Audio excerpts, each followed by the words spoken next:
Bienvenue sur les Stratèges du sport, la chaîne des passionnés de sport.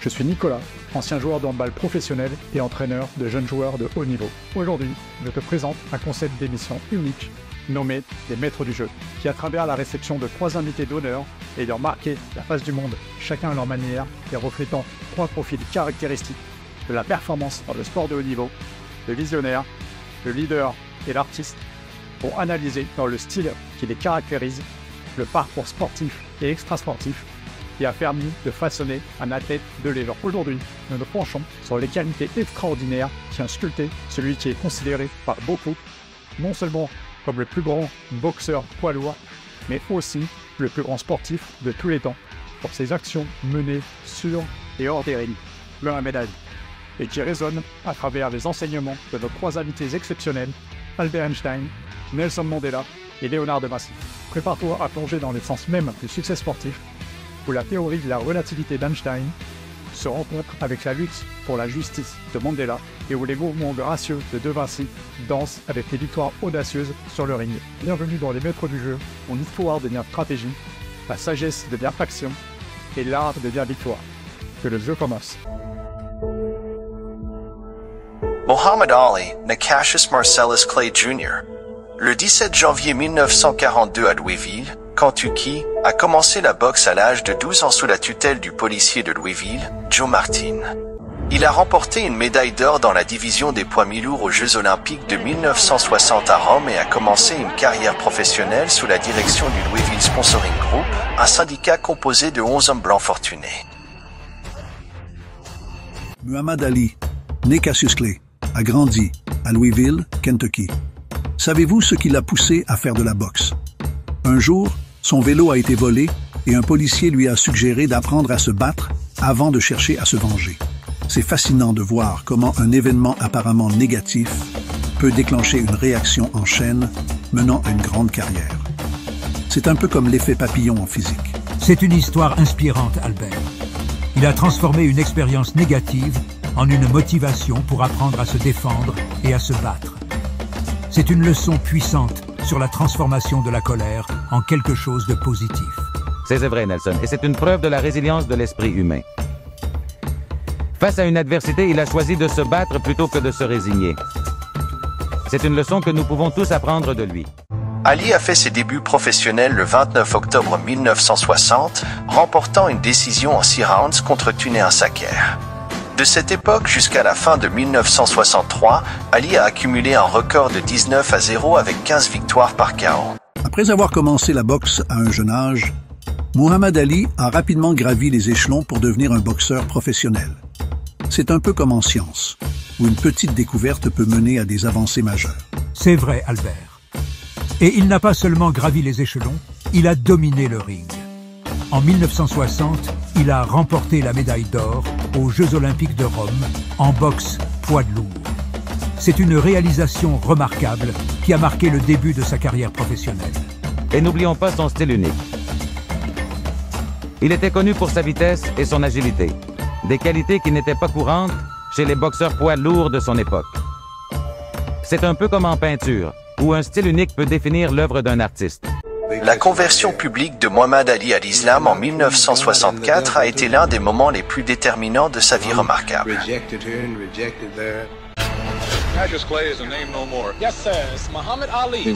Selon le livre de 1967, Black is Best, The Riddle of Cassius Clay, Ali a déclaré que sa première rencontre avec l'islam est venue d'un prosélyte de rue à Harlem.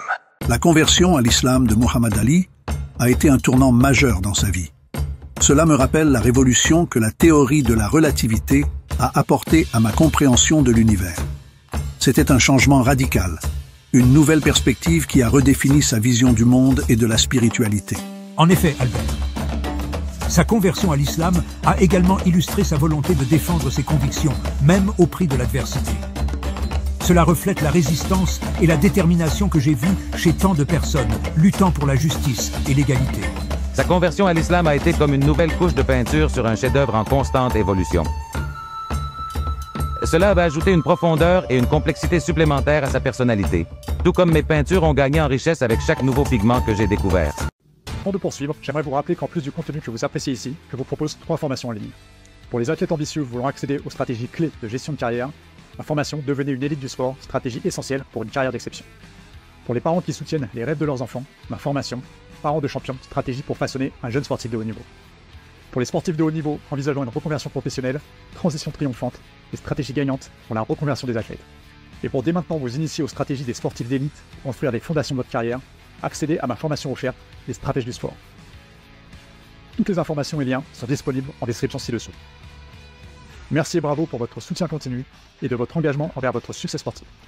Revenons maintenant à notre épisode. La vitesse, l'agilité, le jeu de jambes et l'athlétisme général d'Ali étaient parmi les attributs qui le distinguaient le plus des autres compétiteurs.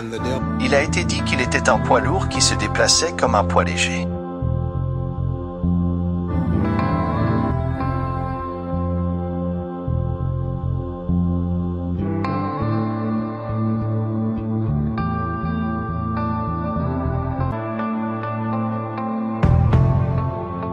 Les qualités de Muhammad Ali sur le ring étaient véritablement remarquables.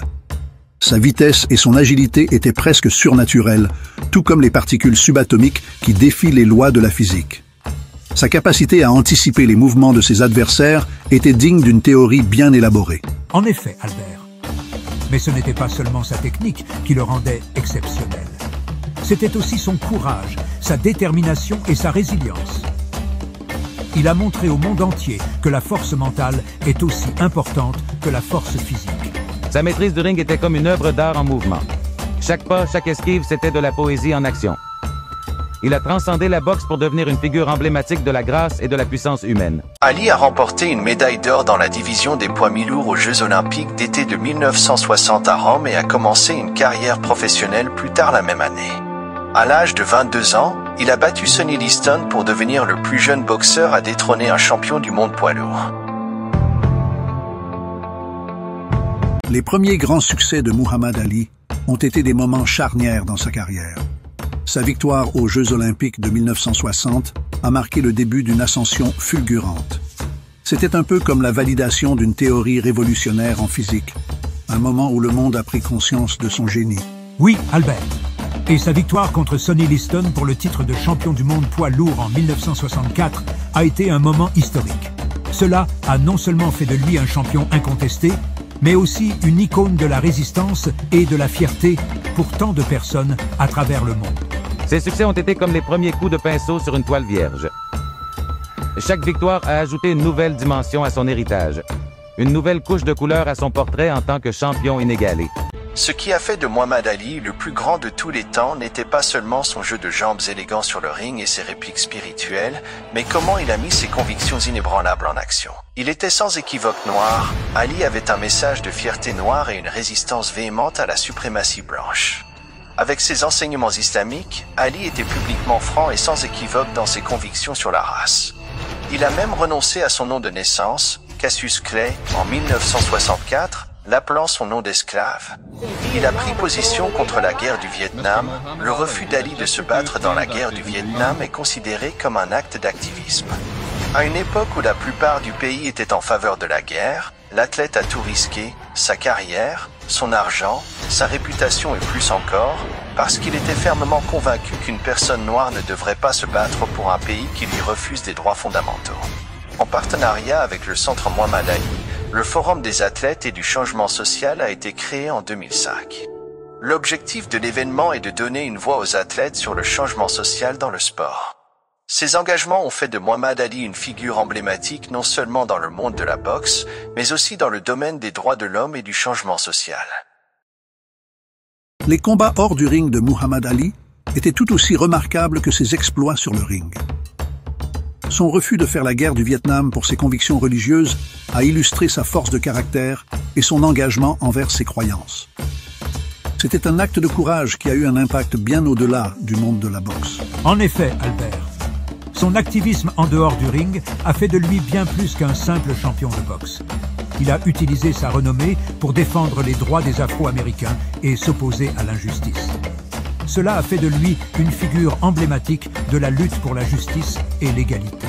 Sa capacité à se battre pour ce en quoi il croyait, que ce soit sur le ring ou en dehors, était vraiment extraordinaire. Cela rappelle que le vrai combat n'est pas seulement physique, mais aussi moral et spirituel. Muhammad Ali était un véritable maître dans les deux domaines. Le 61 combats de Muhammad Ali a comporté des combats qui sont considérés comme les plus grands de l'histoire, une trilogie avec Joe Frazier qui a produit le combat du siècle et le Tria à Manille. What's gonna happen when you meet Smoking Joe? And I said, Joe's gonna come out smoking, and I ain't gonna be joking. I'll be pecking and a poking, pouring water on his smoking. Then this might shock and amaze you, but I will destroy Joe Frazier.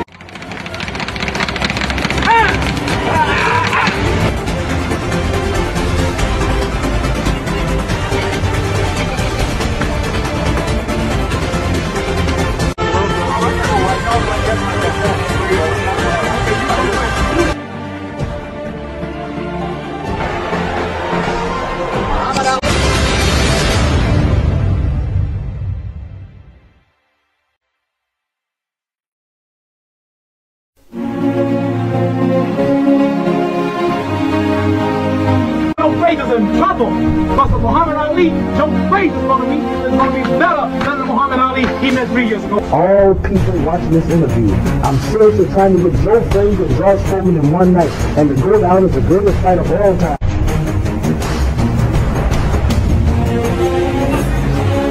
At the same time, as gracefully as closely as the right belt. Ali pulling the rewind indication though for any The winner by unanimous decision is Muhammad Ali. Muhammad Ali. Most admire your old adversary. We've flown him from Philadelphia. Smoking Joe.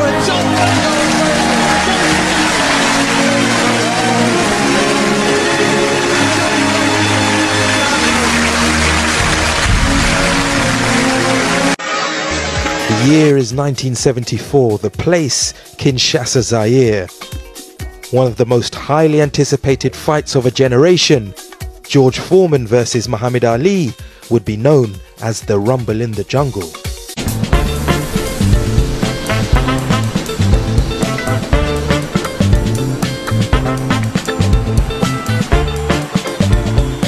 Both fighters had exemplary records in the ring. Ali had it all: speed, power, gracefulness, intelligence and charisma. But at the height of his heavyweight reign, he was stripped of the title and exiled from the sport for almost 4 years. For a few knocks out everybody and no one can whoop him.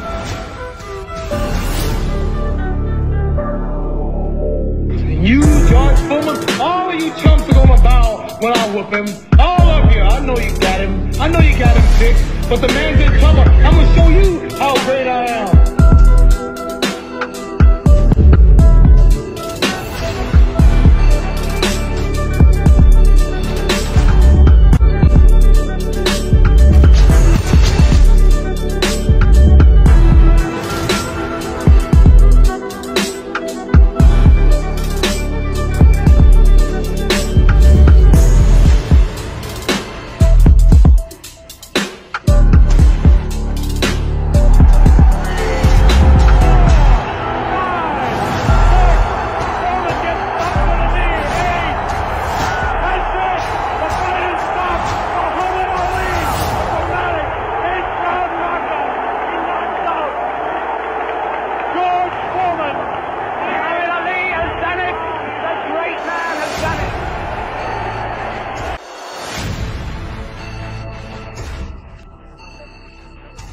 Les combats mythiques de Muhammad Ali ont marqué l'histoire de la boxe.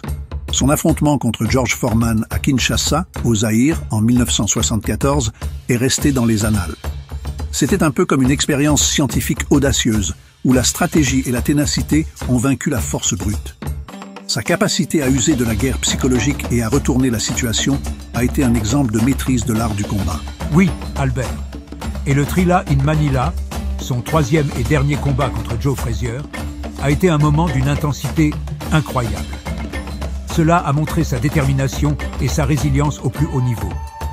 C'était un peu comme une métaphore de la lutte pour la liberté, où chaque coup porté était un pas de plus vers la victoire. Ces combats étaient comme des œuvres d'art en mouvement. Chaque esquive, chaque coup, c'était de la poésie en action. Muhammad Ali a transcendé la boxe pour devenir une figure emblématique de la grâce et de la puissance humaine. Ces combats mythiques resteront à jamais gravés dans la mémoire collective. Ali est largement considéré par de nombreux commentateurs et historiens de la boxe comme le plus grand boxeur poids lourd de tous les temps. Il a été intronisé au International Boxing Hall of Fame dans la classe inaugurale de 1990. Not just a champion of belts, but of hearts and minds. But it wasn't just his achievements in the ring, but the evolution of what he stood for. Black history, black icon, black brilliance. A boxer like no other, who fought and stood for so much more than all the others. A true inspiration, and quite simply, in his own words, I'm the champion. I'm the real champion. There'll never be one like me. La fin de la carrière d'Ali était une démonstration de la relativité du temps. Les victoires et les défaites n'étaient plus mesurées par les rondes, mais par l'impact sur l'histoire. Il a transcendé le sport, devenant une icône mondiale de la paix et de la réconciliation. Comme moi, il a compris que la vraie grandeur réside dans la capacité à inspirer le changement. La reconversion d'Ali était une œuvre en perpétuelle création. Sa force mentale et son charisme ont trouvé de nouveaux champs d'expression. Un véritable maître de la renaissance personnelle. Il a dit un jour « Je suis tellement rapide que j'ai arrêté la lumière avant qu'elle n'entre dans la pièce. » Un combattant sur le ring, un poète de la vie. Ali a montré que le combat pour la justice ne se termine jamais. Même après sa retraite, il a continué à défendre les droits fondamentaux. Comme une œuvre d'art inachevée, Ali a continué à inspirer longtemps après la fin du spectacle. Une réflexion constante de son génie. Carrière épique, une retraite légendaire et une vie après le ring digne d'une œuvre d'art. C'est ainsi que se termine notre voyage dans l'univers envoûtant de Muhammad Ali, guidé par les maîtres du jeu. Nous concluons cette émission en t'invitant à être l'architecte de ton propre succès, à appliquer ces enseignements dans ton parcours personnel. Que chaque moment devienne une œuvre d'art, chaque défi une opportunité et chaque victoire une célébration de ton excellence. Partage tes réflexions et tes moments préférés de cette édition en commentaire. N'hésite pas à suggérer des invités ou des thèmes que tu aimerais voir dans les prochains épisodes. N'oublie pas de liker cette vidéo et de t'abonner à la chaîne pour ne manquer aucun épisode des Stratégies Sport. Reste connecté, on revient très vite, très haut, très fort.